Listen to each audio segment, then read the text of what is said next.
PGT की तैयारी करने वाले मेरे सभी प्रिय साथियों को मेरा प्यार भरा नमस्कार। आज की वीडियो में हम लोग डिस्कस करेंगे थायरसिस को। अगर हम थायरसिस की बात करते हैं तो इसको मैथ्यू अर्नोल्ड के द्वारा लिखा गया है। ये एक मोनोडी है, साथ ही साथ ये इनकी एक फेमस पास्टोरल इलेजी भी है। इसमें टोटल 24 स्टेंजा है, प्रत्येक स्टेंजा में 10 लाइनें हैं। और ये थायरसिस पास्टोरल इलेजी से मतलब ये ग्रामीण पृष्ठभूमि में लिखी गई एक शोक कविता है, ठीक है, जिसको मैथ्यू अर्नोल्ड ने इनके एक प्रिय मित्र और कवि कह सकते हो अर्थर ह्यू क्लॉ उनकी स्मृति में इसको लिखा है।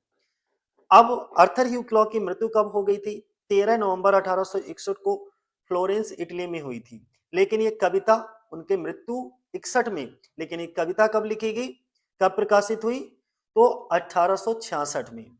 ठीक है, इसे अर्नोल्ड की प्रसिद्ध कविता दी स्कॉलर जिप्सी का कंपेनियन पोइम कहा जाता है, ये भी ध्यान बनाए रखना। मैं आगे आपको डिस्कस करूंगा। एक चीज और बता दूं, इस कविता के अंदर मैथ्यू अर्नोल्ड ने अपने मित्र आर्थर ह्यू क्लॉ को थायरसिस नाम से संबोधित किया है, जबकि स्वयं को कॉरिडन के नाम से। ठीक है, चलो अब पहला क्वेश्चन हमारा क्या है, देख लो। थायरसिस वाज रिटन इन, थायरसिस कब लिखी गई? तो ये 1866 में, सी ऑप्शन हमारा हो जाएगा।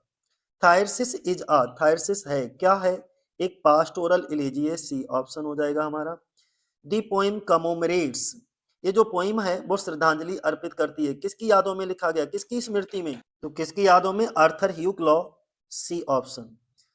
Arthur Hugh Clough died in, इनकी मृत्यु कब हो गई? तो 1861 को। अगला, Arthur Hugh Clough died at the age of, तो 42 साल की उम्र में इनकी क्या हो जाती है? इनके मित्र की, इनके दोस्त की मृत्यु हो जाती है। क्लॉ डाइड एट, इनकी मृत्यु कहाँ होती है? फ्लोरेंस इटली में, सी ऑप्शन। अगला, the title Thyrsis is taken from, ये जो थायरसिस टाइटल है वो कहाँ से लिया गया है? तो थियोक्राइटिस से, बी ऑप्शन हो जाएगा हमारा। अगला, थायरसिस इज आल्सो डिस्क्राइब एज अर्नोल्ड्स, ये जो थायरसिस है वो अर्नोल्ड की क्या है? एक मोनोडी है, अभी अभी हमने बताया थायरसिस is a Matthew Arnold's monody. अगला, Arthur Hugh Clough was Arnold's friend from, ये कहाँ के दोस्त थे? रग्बी एंड ऑक्सफोर्ड से। तो ये इंपॉर्टेंट क्वेश्चन है, जरा ध्यान बनाए रखना इसका, कि क्लॉ जो थे वो अर्नोल्ड का दोस्त था, कहाँ? रग्बी और ऑक्सफोर्ड में। अगला 10 नंबर का question, the companion poem of Thyrsis, most important, Thyrsis की कंपेनियन पोइम किसको कहा जाता है? तो द स्कॉलर जिप्सी को।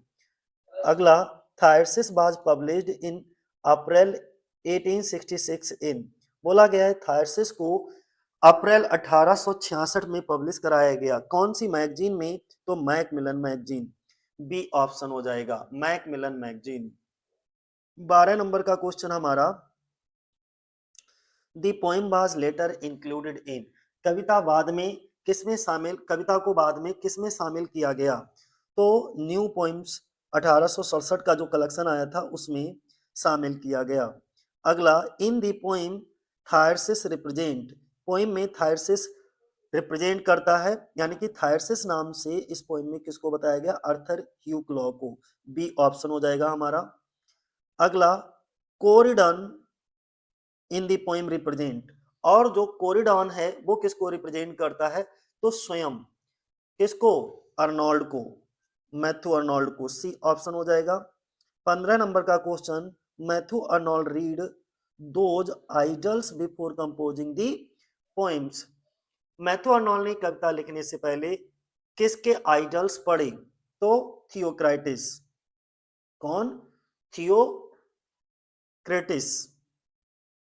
अगला, Arnold also re read whose eclogues, उन्होंने कहा है अर्नोल्ड ने किसके एक्लॉग्स को भी दोबारा पढ़ा? तो किसके एक्लॉग्स को? वर्जिल के, बी ऑप्शन हो जाएगा हमारा, वर्जिल। अगला, lament for beyond was written by, बोला गया है 17 नंबर पे कि लामेंट फॉर बियॉन्ड किसने लिखा है? तो मॉस्कस ने, ए ऑप्शन हो जाएगा हमारा। The poem took Arnold approximately how long to write, 18 number का क्वेश्चन, अर्नाल्ड को यह कविता लिखने में, कौन सी थायरसिस कविता लिखने में लगभग कितना समय लगा था? तो उनको लगभग 2 साल लग गए थे। कितनी? 2 साल, 2 years। बी ऑप्शन हो जाएगा। और ये थायरसिस जो है वो एक मोनोडी है, पास्टरल इलेजी है, अर्थर ह्यू क्लॉक पर की यादों में इसको लिखा गया है। 24 स्टेंजा है, प्रत्येक स्टेंजा में 10 लाइनें हैं।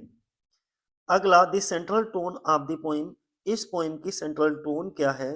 तो मलंकलिक है। इस पोइम की सेंट्रल टोन कौन सी है? बहुत ही मलंकलिक, सी ऑप्शन।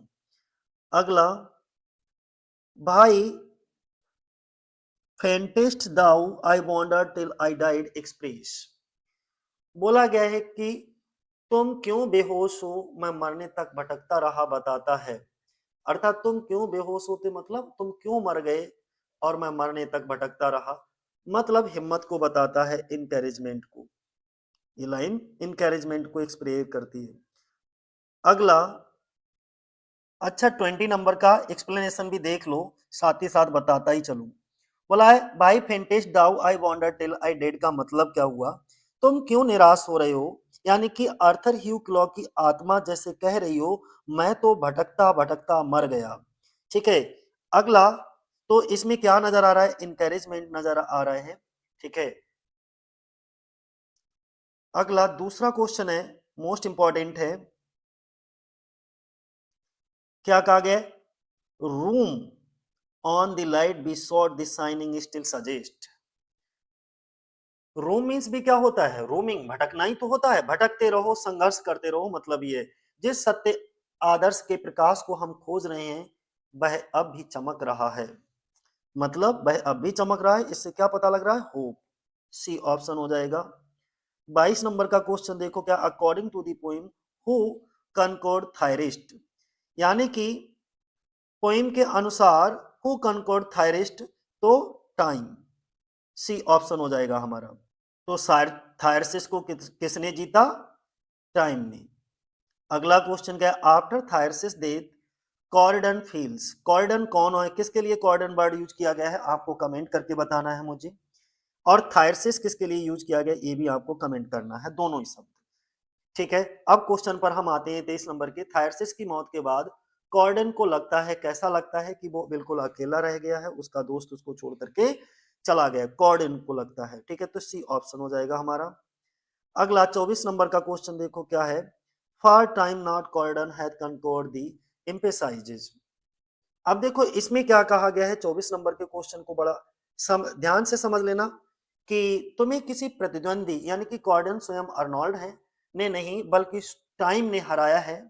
ठीक है। मृत्यु प्राकृतिक है, किसी भी व्यक्ति की हार नहीं है, यानी कि मृत्यु सबकी, सबको ही आती है, क्योंकि समय ने तुम्हें जीता है, कॉर्डन ने नहीं। जोर देता है किस चीज पर? जोर देता है टाइम की पावर पर, और टाइम के साथ सबकी मृत्यु होना निश्चित है, the power of time. The poem ends on a note of, तो ये जो पोइम है वो किस पर समाप्त होती है? होप, यानी कि एक उम्मीद पर। अगला, एक और इंपॉर्टेंट लाइन आ गई है, क्या है जरा इसको पढ़ के देख लीजिएगा। बोला है, our scholar travels year the loved hill side refers to. Our scholar travels year the loved hill side refer to, किसको रेफर करता है? आवर स्कॉलर से मतलब हमारे आदर्शवादी व्यक्ति हैं, अब भी उस प्रिय पहाड़ी पर घूम रहे हैं। यहाँ स्कॉलर से तात्पर्य अर्नोल्ड की दूसरी कविता द स्कॉलर जिप्सी के पात्र से है। ठीक है, तो कौन सा ऑप्शन हमारा सही हो जाएगा? The scholar gipsy. 27 नंबर का क्वेश्चन क्या है हमारा? बोला गया है, the poem mainly focus on Arnold's, ये जो पोइम है वो मुख्य रूप से फोकस करती है। पोइम मुख्य रूप से अर्नोल्ड के किस चीज पर फोकस करती है? तो डाउट्स और मलंकली को, तो सी ऑप्शन हमारा सही हो जाएगा। 28 नंबर का question, Thyrsis belongs to which age of English literature, Thyrsis English literature के किस एज से रिलेटेड है? तो बी, यानी कि विक्टोरियन एज। अगला, अर्नोल्ड डिस्क्राइब थायरसिस एज, अर्नोल्ड थायरसिस को किस रूप में डिस्क्राइब करते हैं? ठीक है, थायरसिस को किस तरह बताया गया है? तो शांत, ठोस और सच्चा। Quiet, solid and sincere. अगला और लास्ट क्वेश्चन इस वीडियो का, the pastoral name used in the poem are derived from. ये जो पास्टोरल नेम है यानी कि कविता में इस्तेमाल किए गए देहाती नाम हैं, इनसे किससे लिए गए हैं? तो वो लिए गए हैं ग्रीक देहाती परंपरा से, ग्रीक पास्टोरल ट्रेडिशन से। ये ऑप्शन हो जाएगा।